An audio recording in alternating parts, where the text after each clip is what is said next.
Gary Vaynerchuk, and this is episode 151 of the Ask Gary V show. I'm in a good mood, India, because this is a very special episode. This is a 360 Ask Gary V. You know, yeah, make some more. Able to pay attention to Andrew's lack of athleticism, which is probably the most exciting part of the show. But we're trying something new here. Obviously, you're recognizing something different in your Facebook and YouTube environments. Click around. The future is very much here. It is. I'm excited to use some of VaynerMedia's brightest and best for questions, and that's that. I think we've been on hiatus a little bit. When was the last show? Like. D-Rock, when was the last show? Last week, right? Anyway, nonetheless, obviously we have a new video out, which I'm excited about, Overnight Success. So that's important. Let's link that up. India, I think it is time to get into the show. 360 show. The 360 show. Let's do it. Dan's first. Dan.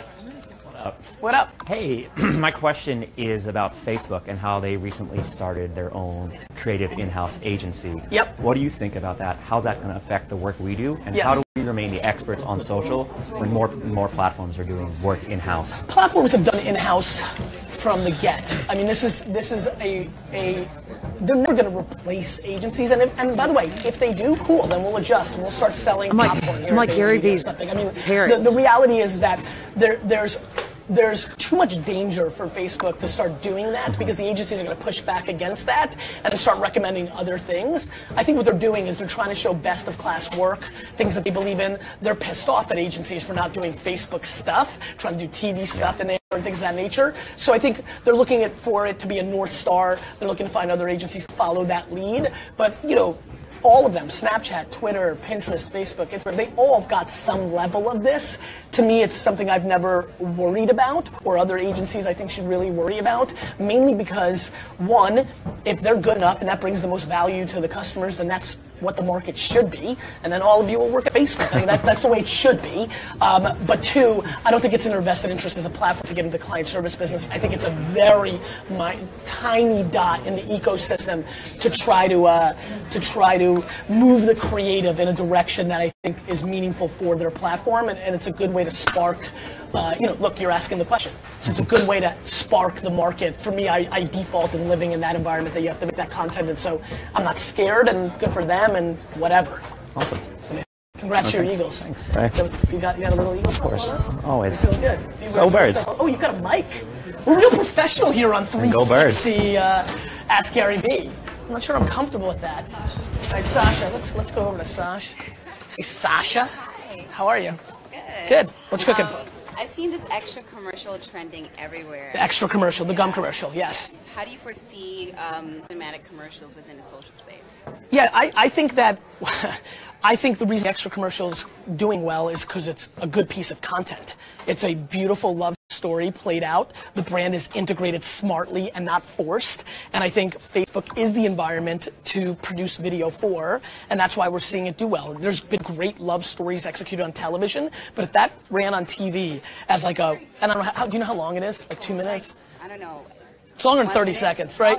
Like if they did it during the Super Bowl or during the MTV Awards and blocked off the time and ran it, it would be like, oh, that was nice. It wouldn't be like this because people are sharing it and passing it on. This is the kind of work I want to be doing at Vayner. This is the kind of work that I think people are going to be forced into. In a world where people don't want to watch pre-rolls or commercials, brands are going to have to find ways to actually make great stories and actually integrate their brand where it's not forced. Like, it's not like this is our show and this was like a bottle company we had and we're like, oh, I'm just answering. It's actually part of it. Yeah. I think it's an absolute preview to where things are going. We've seen things like this on YouTube. I think the power of Facebook is the targeting and the shareability that is extreme. So I'm excited about it. Yeah, me too. Good, great question. Thank you. Awesome. All right, India. Over there. Ben's hair is getting long. Yeah, it is. Ben, not as long as yours, India. Testing and learning. And What's up, man? Ben, can you stand up? There's a huge wet stain on your pants. Yeah, I spilled coffee. All right, just Sloppy wanted either. the Vayner Nation to know that. Yeah. Yeah. Yes, sir. Question. Twitter Moments. Jesus Christ, calm down, guys. Now that Twitter Moments is a week since launch, exactly 1 week, what are your initial thoughts, and do you think this is their attempt to take on Snapchat Live Stories? I think it's an absolute Snapchat, kind of action, though I have a feeling they were working on it before, which I think is the problem in itself at Twitter. I think the last 5 years they've been slow to innovate. So whether it is a reaction to what's working for Snapchat or it's always been in place, they're both bad answers. I don't think it's some great, unbelievable thing. I don't know how much you've looked at Moments. As a matter of fact, while you're all on the show, I don't feel like the Moments stuff has been that compelling of content, which I think scares me. I don't think if you're not compelled to watch it, it doesn't matter where it is in the UI or the UX. The content has to be right. It feels a little slapped together. It feels like a slapped together random skew of like different videos and pictures around a theme with weak editorial curation at this point. I think if they can get that down, it's like being a great programmer, right? Like NBC wins when their lineup is the best, and in the 80s and 90s. And I think what Twitter needs for that to be successful is somebody who really knows how to curate content at that level. For me, it hasn't hit the mark, and I've gone in there a lot already. I think the UI in the app is very important. It's work that's made me go in there quite a bit, but I haven't been compelled by the content and the thought of brands integrating in there in the same way that I don't think Snapchat's right move is these 15 or 10-second video ads. I think that's going to be the more interesting part, which is back to the last question that Sasha just asked. A 10-second video that just like eat extra is not as interesting as what we saw there. I think that's going to be their problem because don't forget they have to build a business around this. So far, I'm not super excited about it. What about you? I think they need to add Periscope support. I think that would make it a lot more compelling. Why? Because you're going to be going through a moment story and then you'll see something live and that will captivate you to stay there? Because I think the problem with Periscope is most people suck at doing live video. Yeah, but I like the behind-the-scenes, intimate sort of rawness of Periscopes. Yep. And it works out nicely. That content lasts for 24 hours instead of the moments, so I think the timing works out too. Cool. I'm sure they're debating that. Yeah. Thanks for the question. Thanks, man. Yeah, clean your pants. All right, who's next? Minnie. Minnie, how are you? Good, how are you? All green, I like that. Yeah, Army. Army. Air Force. Yeah. So my question is just circling around our culture and our growth. Yes.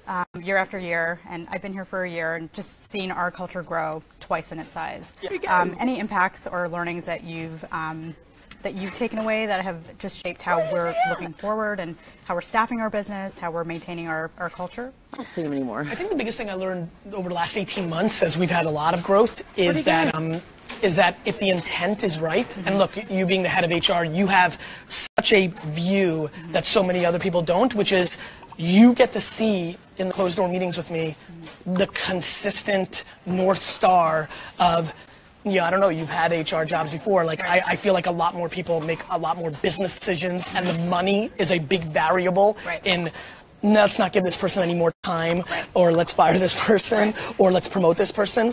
Money, I think you've sniffed out, is so not a variable in those decisions.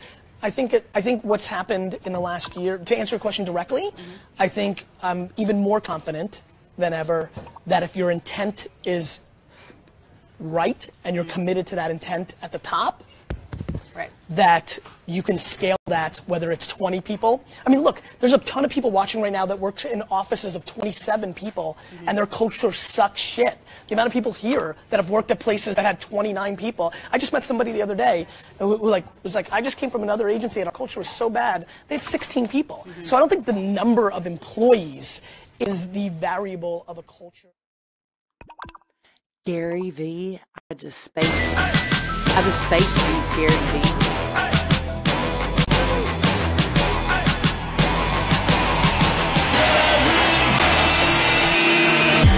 You ask questions, and I answer them.